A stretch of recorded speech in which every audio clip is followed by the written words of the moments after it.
I didn't think so. You own nothing. All right, so what did we come up with?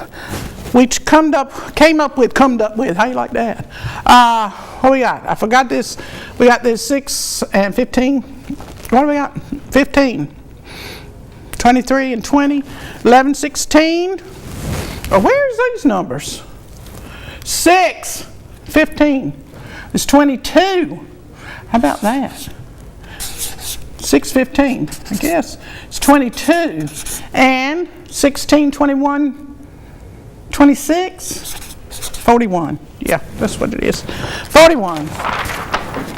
All right. So let's see what we're going to do. Let's go on with the, what was? Jokes on you, isn't it?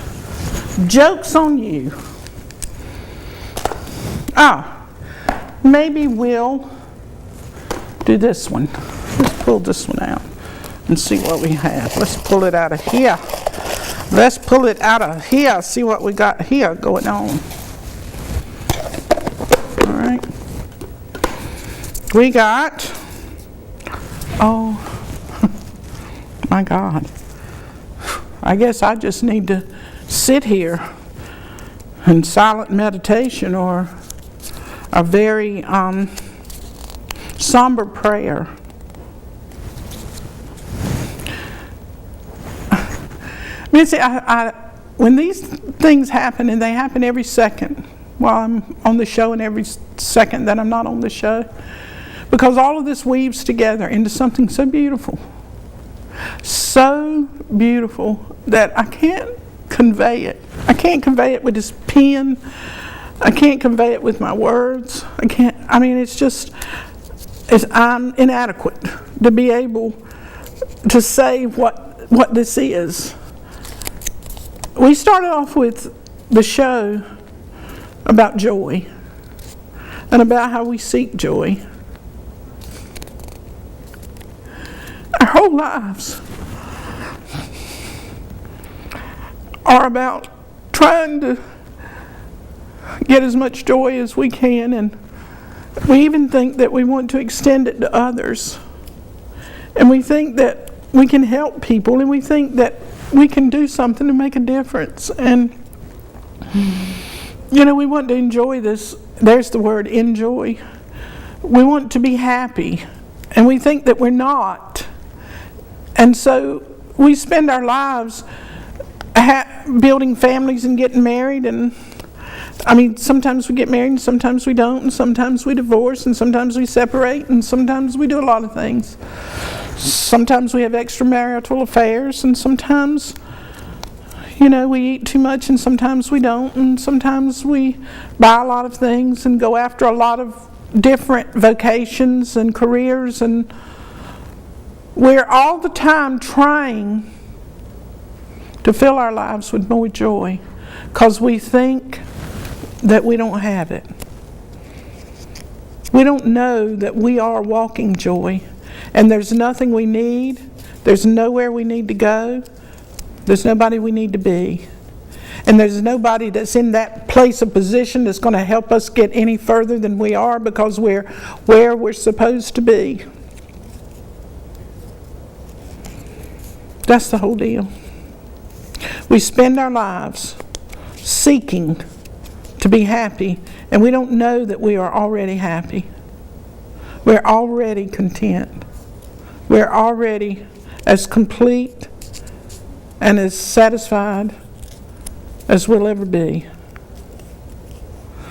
We were born into this world to walk through it. And we're in this world, but we're not of it. We're not of it. And as long as we try to make sense of it, or try to make things in our own mind even out, a little bit on this side, a little bit on that side, and everybody come out with the same, we're going to have anything but joy. Joy cometh in the morning. And people think, okay, it's after the night of turbulence, but joy comes each morning you open up your eyes. Joy was with you when you went to bed, no matter what situation and circumstance that you found yourself in the night before. You are complete joy. You are joy. You are. And when I pulled this paper, these things, like I say all the time, this is entertainment to me and for me. And this show does more for me than anyone that could be watching. Because I'm completely, convulsively reminded of what a miraculous experience we have while we're here. But most people don't know it. Most people don't know it and spend their lives seeking for something else other than the ordinary circumstances. But there was one who knew it. And he expressed it in this manner.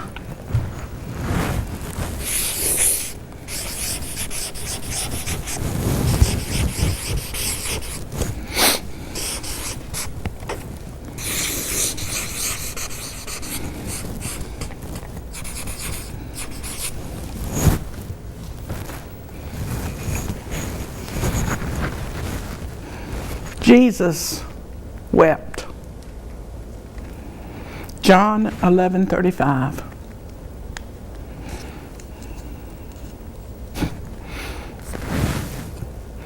O Israel, how I would have loved to gather you under my wings as a hen does, but you would not.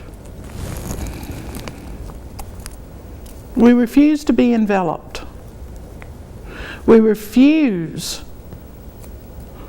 just to be, each moment, to fully embrace the day. Be where our feet are. This moment. This is it.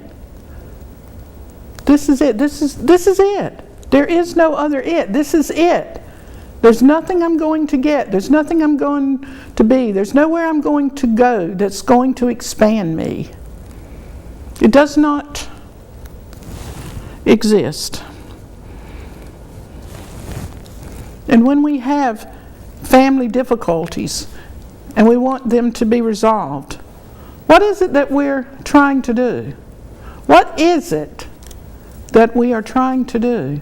Or when we think we don't have enough money, I could go on for days and days about all the different scenarios of how and what lengths we'll go to try to make ourselves happy or to keep from being unhappy. You know, one of the things that drives a lot of people, they don't want to end up alone. They don't want to be lonely. They want to have somebody. You're walking through this world alone.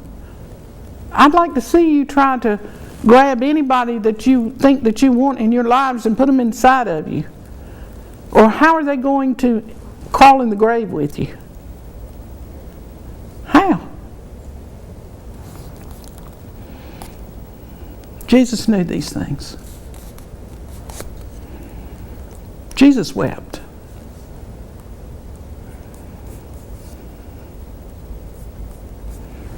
Jesus wept.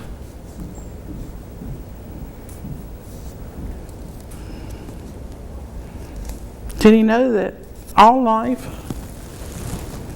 was sorrow? And that in anything that you put your energy into wanting will bring you nothing but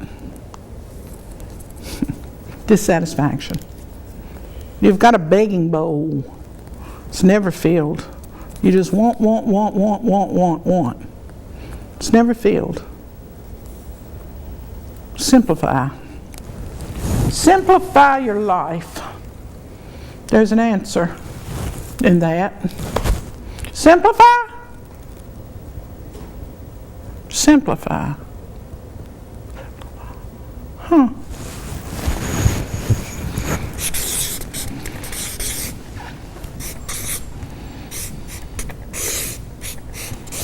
Simplify.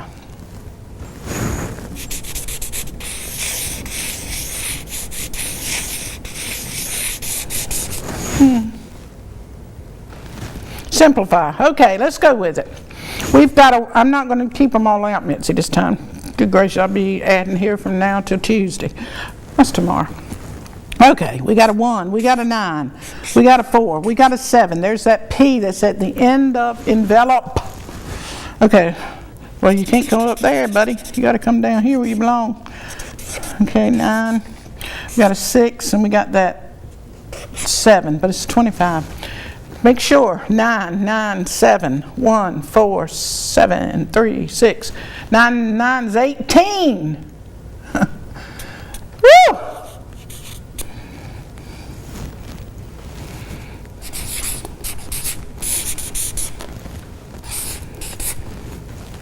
Simplify. You know, the devil, after Jesus fasted for 40 days and 40 nights, he said, you know, you can have any of this you want. Any of it, just say, you know.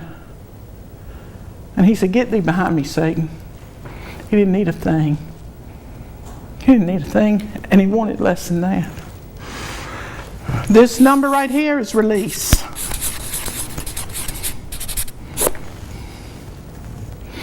Okay, 5, 12, 15, 21. Let's make sure. 5, 12. 5 and 7 is 12.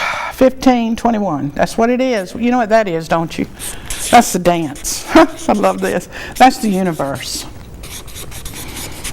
In the Hebrew alphabet, this is Ta and the Kabbalah. But, okay, the dance. Dance, that's freedom. How do you have freedom if you are locked into and identified with the things you have and this body, first of all? How in the world can you be free? Because you'll be thinking about whether your hair looks good, whether your face is right, whether you're clean, whether you have all these thoughts all the time encumbering you. You're not free. You're bound. Because you're always thinking somebody's looking at you. What are they looking at you for? Whoa, that goes back to specialness. Anyway, freedom. Let's get with it. Okay, what have we got? We got a 25 of simplifies to release and dance. Dance with freedom. So here it is, 46. 46. 46. 46 happens to be a 1. Happens to be the magician in the tarot cards, okay? And in the I Ching, where are you at? I Ching, I'm looking for you. Here you go. Let's see what 46 is. See if we can't type. Together, 46. We'll come on over here and do 46. We will do 46. 46.